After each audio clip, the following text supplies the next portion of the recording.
Hello, my name is Mordred Viking, and I'd like to welcome you to...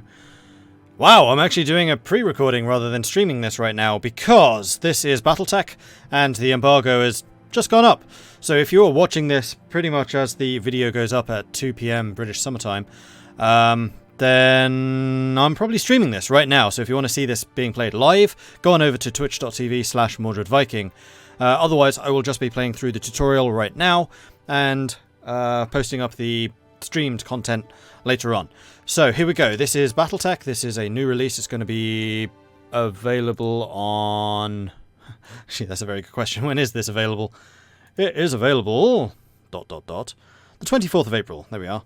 So the 24th of April, this will be available to everyone.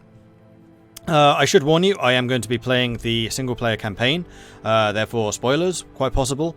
So, yeah, consider yourselves warned. Oh, no, yes. Hopefully the sound and everything is balanced correctly. I've left everything at like maximum volume, except for the music, which I reduced just a little bit, as I tend to do. And I'll keep an eye on like the sound dials and tweak as necessary.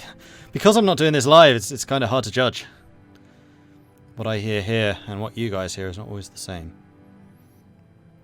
So what is BattleTech? It is basically a, I believe, I've never actually played this, turn-based tactical game, kind of like XCOM, but with great big robots.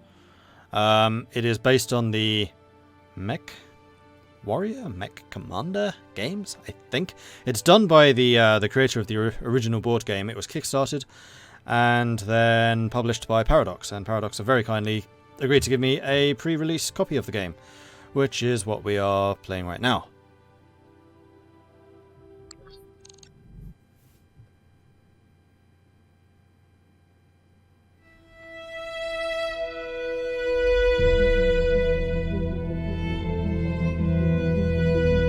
I am Kamea of House Urano, High Lady of the Oregon Reach, Protector of Coromedir, and the Sword of Restoration. But I am not a hero, no matter what the stories say. A hero would have sacrificed more, compromised less. A hero would have done better. You know this, of course. You were there. My father used to tell me stories about the ancient times, about the Star League, a golden age of prosperity, upheld by the great mech warriors of old, guardians of the innocent, protectors of the peace. I always dreamed of following in their footsteps. I was too young to see the truth of things. After all, it wasn't heroism or a noble cause that won me the throne. It was hiring a mercenary, skilled enough, perhaps ruthless enough, to carry the day. Hiring you. I still don't know if you fought for honor or for the thrill of it, for belief in my cause, or just in my money. But whether it was your noble heart or mercenary mind, your actions gave us hope. That makes you a hero in the eyes of history. Whether you believe it, that's up to you.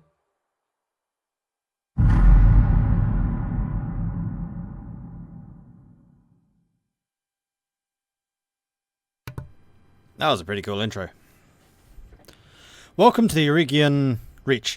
The Oregon Reach is a small kingdom in the Rim Ward periphery, a region of space that lies in the outskirts of the more densely colonized inner sphere. It is home to the Oregon Coalition, a federation organized around a parliamentary monarchy and ruled by the Urano family. For 3 generations, the rule of House Urano, the Oregon Coalition, has remained a relatively peaceful corner of the periphery. It is here your story begins.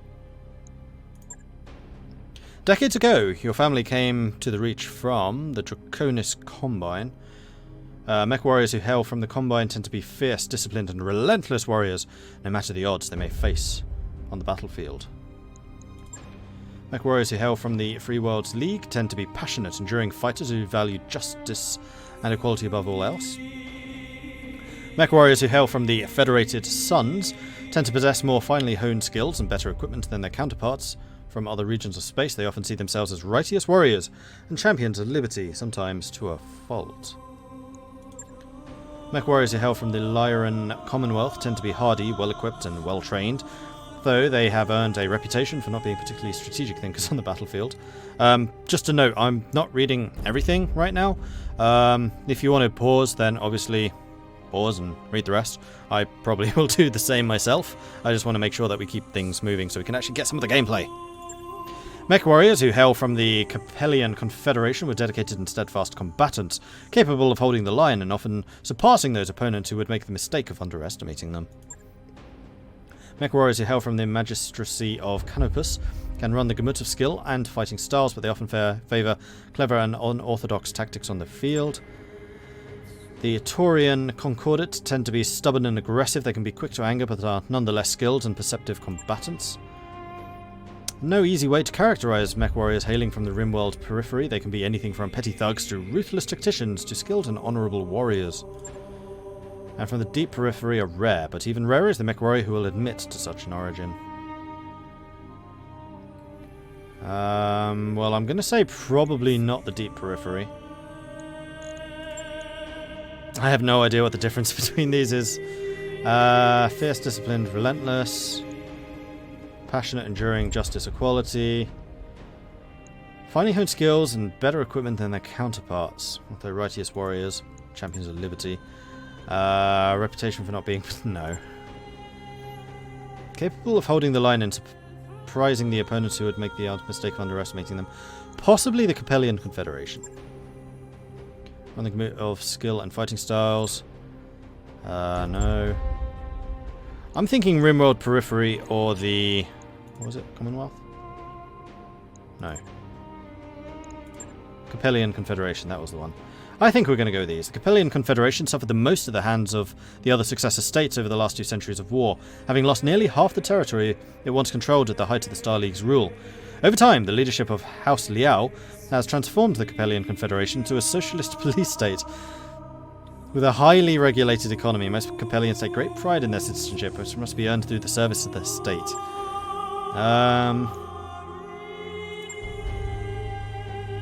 Or we could just go for the Rimworld Periphery, which I think is where we're from anyway. Or where the story begins.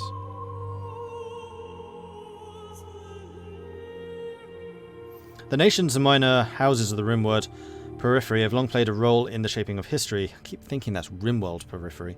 Star League's downfall began in the Periphery, eventually leading to the current tattered state of the disparate star systems at the edge of known space.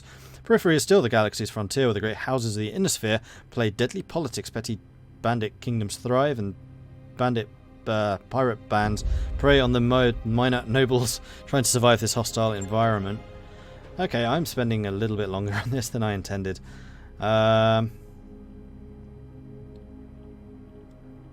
More cohesive, populous and military. Free Worlds League. Justice and equality. Actually a broad coalition of many minor noble houses. For most of the League's history has been ruled under the martial law of the Captain General, who by tradition is from the House Marek. The cultural diversity and relative independence of its component regions are at once the greatest strength of the Free World League and the greatest weakness. Constitutional monarchy, ruled by the renowned House Davian, has become arguably the most powerful of the great 5 successor states. Though skillful military campaigns and subtle diplomacy, House Davian has significantly increased the number of star systems under its control in the last 2 centuries. You know what? We're going to play as the Federated Sons, Davian. Plus, I like their crest; it's kind of cool. You are of noble birth. Though immigrants of the Aurigian Reach, your family soon established a comfortable presence in a small backwater system on the edge of Aurigian space. By the time you were born, your family had become the de facto ruling nobility, the system's only inhabited planet. You were the oldest child, heir to the family's titles and ancestral battle mech, an old Blackjack BJ-1. This is where you met Rojo Mastiff Montgomery, a veteran of the Succession Wars, whom your parents hired on for a season to train you as a mech warrior. Raju was a strict but capable teacher, and you quickly became a skilled pilot under his tutelage. It was an uneventful life. Is this going to be different for all of them? Probably is. If we went periphery. No. It's the same. So we were Davian. Until the day of your 16th birthday, when you were exiled, you struck out on your own. Your family went bankrupt. Your family died in an accident. Your family was betrayed. So this gives you gunnery and tactics. That gives you piloting and tactics. Tactics and guts. Piloting and guts. And gunnery and guts. I mean, I kind of like the idea of gunnery and tactics.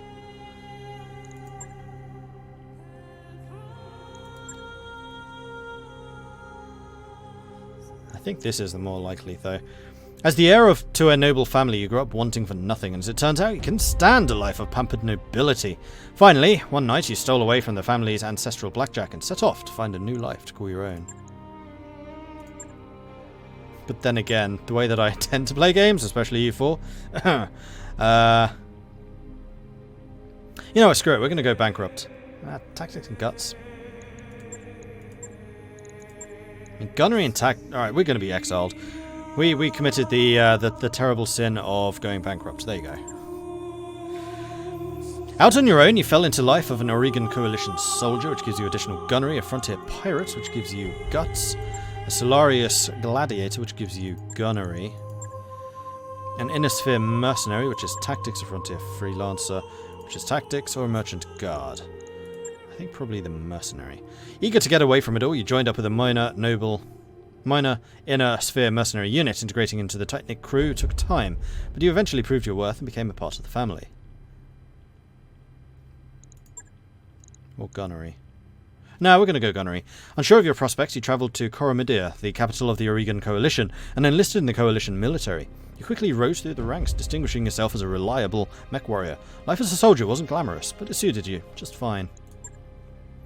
Until years later, you crossed paths with Raju Mastiff Montgomery once again.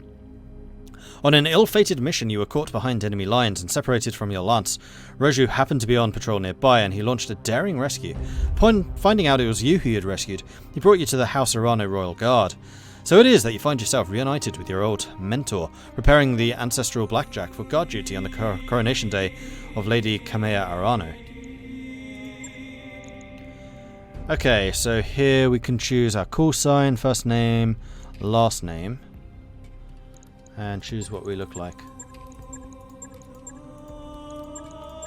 I'm not seeing very many Viking-looking people.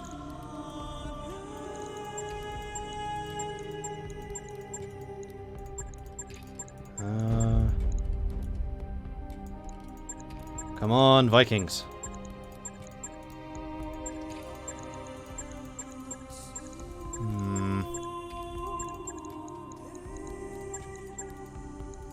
Portrait is pretty cool though. I'm liking this.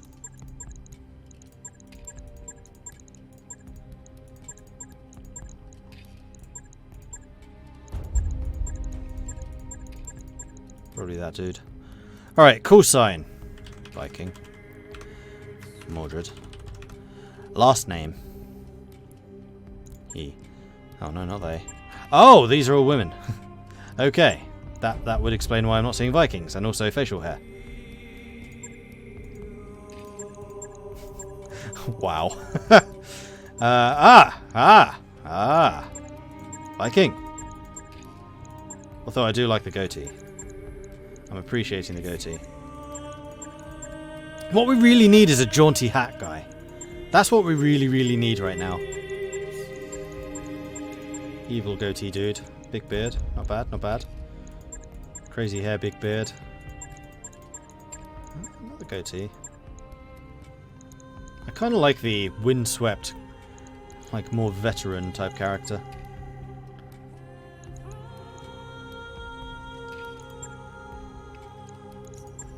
Yeah, I'm actually quite liking that one. Be a bit of an older chap. He has a pretty epic beard. You know what? We're going to go for the windswept older dude. Okay, so we're Mordred, Viking, call sign Viking. What are the random ones? Sport, Shutter, Downfall, Porthos, Numbers, Partisan, Gaslight, Snakeroot, Zapper, Steamer duck. What? Circus. No, I like Viking. We need to come up with a better name. Well, the one that I often use is Mordred Adelaw. Noble history or noble law. Yeah, we'll be Mordred Adelaw with the call sign Viking. I like it. Wait, can we? No! Crap. We were Davian. We were that. We were exiled. Soldier. Viking Mordred Adelaw. I just saw the customized thing. Oh, okay. I thought it was a clickable thing. It's not. Oh, now you can modify it. Makeup. I want no makeup. 1. No tattoo. I think 1 is just nothing. Scars aren't bad. Broken nose. We need to have the Prussian dueling scars. That one's not bad. There you go. There's your Prussian dueling scar. Straight across the cheek. Hairstyle. Aha!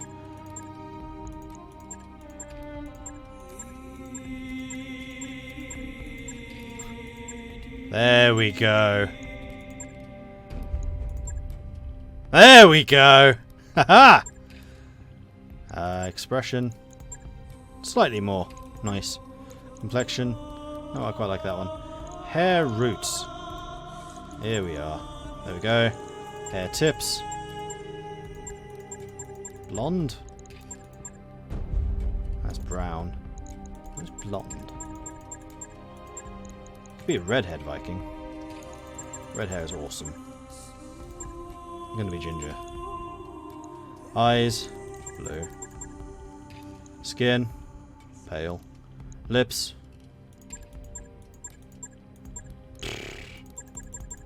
Default. Makeup. No. I don't like the hair colour. I kind of liked him when he was just grey haired. Oh, there you go. It's a bit blonder. There we are, that'll do. What other facial hair is there? 6. We must remember 6. 6 is awesome. Now we're going with 6. A great big bushy beard. Marvellous. Decades ago, your family came from the Oregon Reach from the Federated Suns. The day after your 16th birthday, you were exiled for an unforgivable transgression. Out on life on your own, you fell into life with the Oregon Coalition soldier. So we have 4 gunnery, 2 piloting, 3 tactics, and 2 guts. Confirm. Not start over. A mech warrior's path.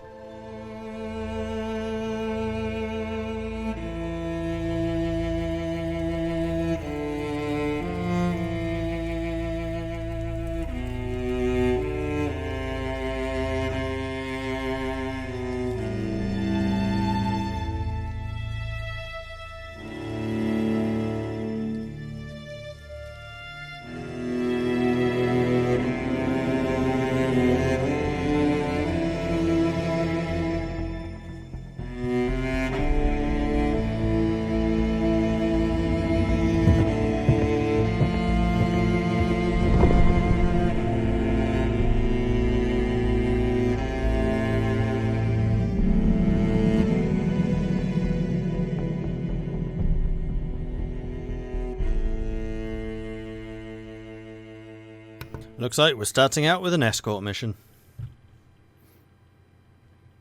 So this hopefully is the tutorial, because I have no idea what I'm doing. Coronation Day, Arano Summer Palace, 8:53 local time.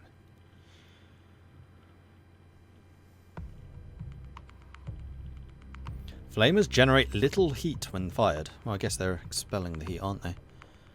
They can quickly overheat on a battle mech.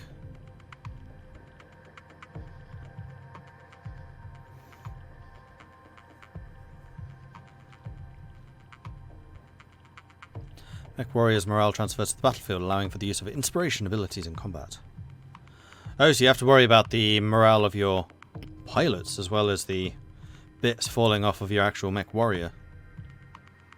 Robot thing. And I'll make sure that my face is somewhere that's not hiding information. when I actually see the layout. I'm entering this blind. You're seeing as much of this as I've ever seen. I am not someone who's ever played any of the MechWarrior games. Unfortunately, like I've seen them played. That's not true. I played one once. We'll talk about that later. Begin mission. Command interface initiated. Move the mouse to the edge of the screen, or use WASD to move the camera. Use right mouse button or Q and E to rotate the camera. Okay, Viking. I've had the Epinos to refit yards, rush the repairs on your blackjack. Look like it's all in one piece, but we should run some diagnostics on it just to be sure. Standard field tests. You know the drill. More importantly, though, I want to tell you more about the job I brought you out here to do. Now, do me a favour and get the battle mech moving. Let's see if there are any kinks in the actuators. Alright, so, Viking! I'll come right out and say it, kid. I wasn't completely honest with you the other day. There's gonna be more to this job than escort duty. Oh, so that's voice-overed and the other bit isn't. No. Okay, so obviously there is a... No, it's a test dummy, okay. So you want me to move here. Movement. Move the mouse to the indicated point. Click where you want to go. Click again. Direction you want to face. Oh. Well, I want to face that way.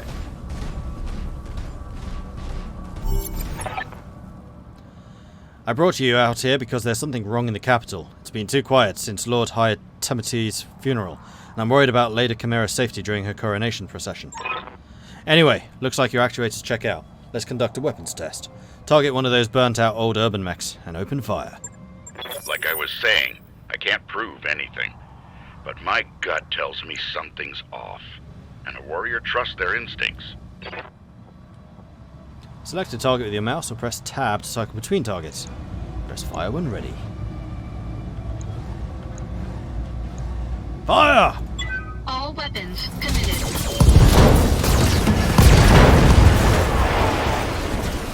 That's probably quite loud, I'm sorry. Enemy mech destroyed.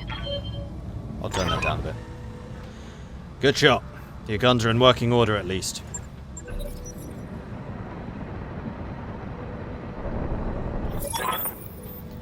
I've been training Lady Arano since she was 14 years old. She can be a little naive at times and proud, but I've no doubt she'll be a just and effective ruler. It's on us to see her safely to Cordia City. I'll rest easier once she's in the capital, and her cousin Victoria by her side. Lady Victoria, she's only been training under me for a single season, but she's already shaped herself into one of the strongest mech warriors I've ever seen. Reminds me a lot of you, truth be told. Anyways, we should run a check on your targeting computer. You see the drone over there? The one moving through the tree line? Put some hurt on it for me. Then when it turns, take it out with a single rear angle shot. After it's down, we'll keep moving. Kamiya's like a daughter to me, and her late father, High Lord Tamati, was a good friend. Alright. Settings. Audio, not video. Audio. I think I'm just going to drop the master. Well, no, because I think the voices should be high. So we're going to drop you down. We'll keep the voices high. Sound effects are going to come down a bit. Ambient's going to come down a bit. Cinematics volume will leave high. How's that looking? So far, so good. We'll need to adjust as we play. Okay, that's really unhelpful. You've just switched monitor. No,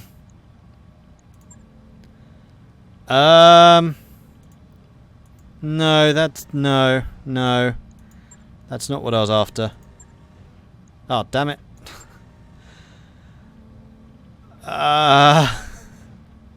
Wow, that's annoying. Be right back.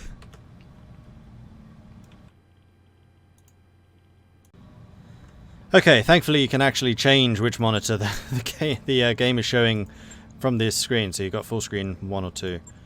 Don't change. Okay, good. Alright, we're good. Everything looking correct there? Yes, I'm not covering anything. Nope. Good. Right, so we have you selected. We select you. We choose... Okay, I don't know what I'm doing. Was there a... Fire at the target in the forest. You. Fire at him. Training target. Cover. Weak against melee. Ah, we can choose where we're hitting.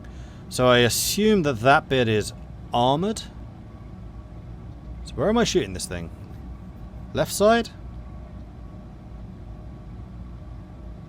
He did say, but I don't remember. Or do I not get to choose? I don't get to choose.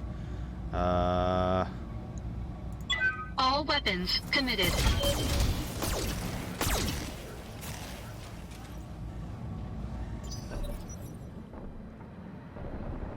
Then Victoria pulls no punches, but she's been a loyal companion to Kamea since they were kids.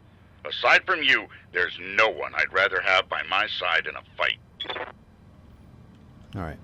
Then Viking. Shoot that dude. It's in the back now.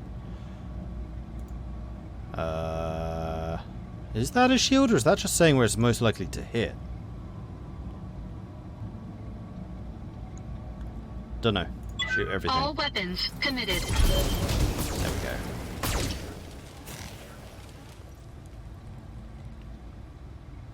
Enemy unit destroyed.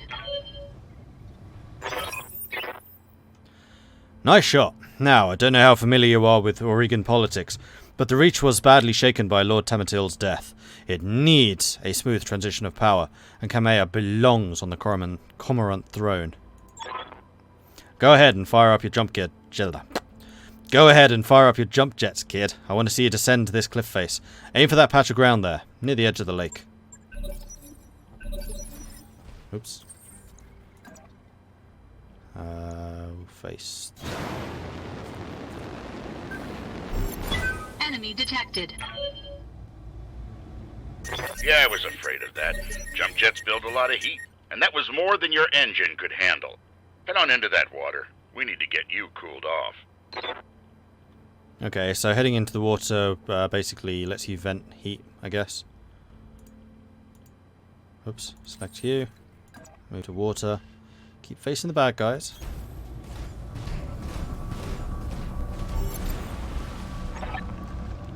Warning. Plasma leak detected. Jump jet malfunction. Jump jet systems damaged. System inoperable until repaired. Oh, for the love of all the gods! This is what I get for insisting on a rush job. Not that I had much choice. The Espinosa refit yards were backlogged like you wouldn't believe. They looked like they were trying to process every single Royal Guard mech in time for the coronation. There isn't any time to get your jets replaced, so we're just going to have to make do without them. Go ahead and take the mech down with a melee attack. I want to be sure nothing else is going to break on your blackjack before we take it out on the Cormorant Road. Click the melee targeting reticle on the enemy, or press V to cycle through melee targets, then click on the attack button. Click on U, click on V.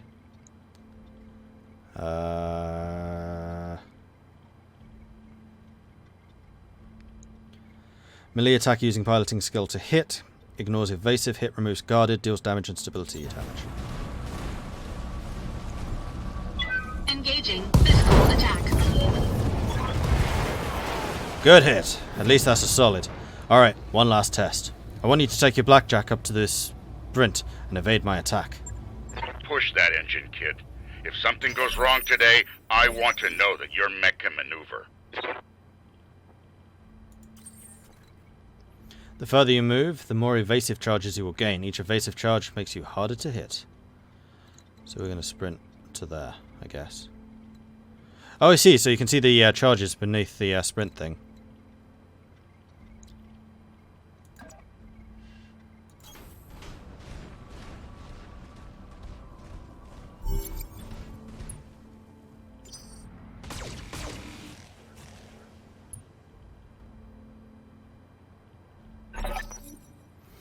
Congratulations, Viking.